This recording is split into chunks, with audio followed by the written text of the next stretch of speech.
Le Cameroun a également connu son Robin des Bois, un justicier que vous qualifiez de légendaire. Il s'agit de Boucar Batinda.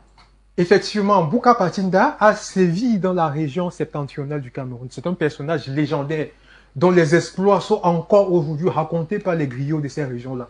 Donc on raconte les exploits de Bouka Batinda à tel point que des personnes se disent qu'il n'a pas existé. On se dit que c'est un personnage légendaire. Et pourtant, il a réellement existé et c'était vraiment un Robin de Bois. Donc pour brosser très rapidement son histoire, il a sévi en fait à la fin des années 60 et au début des années 70 dans la partie septentrionale du Cameroun.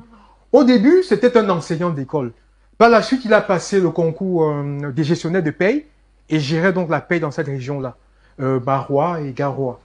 Et il s'est rendu compte en fait qu'il y avait des fraudes, c'est-à-dire que dans la gestion des payes, certains commerçants faisaient des prêts bancaires, mais par la suite, ces personnes simulaient leur mort pour ne pas rembourser les prêts. Et il partait donc avec de l'argent. Et à chaque fois qu'il a voulu dénoncer cela, on l'a fait taire, il a subi des sanctions, etc.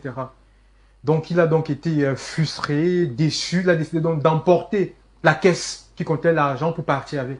Il a finalement été attrapé et enfermé en prison. Il va passer près de 3 ans de prison. Et la prison va le transformer radicalement. À sa sortie de prison, il décide donc de devenir un bandit. Puisqu'il avait fait le service militaire, il savait où se cachaient les armes. Il va donc décider de s'emparer des armes et il va devenir l'un des premiers bandits armés de cette région-là. Il décide donc de voler à ces richissimes hommes d'affaires, à ces richissimes commerçants, pour donner ces argents-là en fait aux pauvres. Ainsi donc, il se baladait dans les rues, il volait et donnait cet argent aux pauvres. Il va s'aimer la terreur de la partie septentrionale du Cameroun, à tel point qu'on va instaurer un couvre-feu.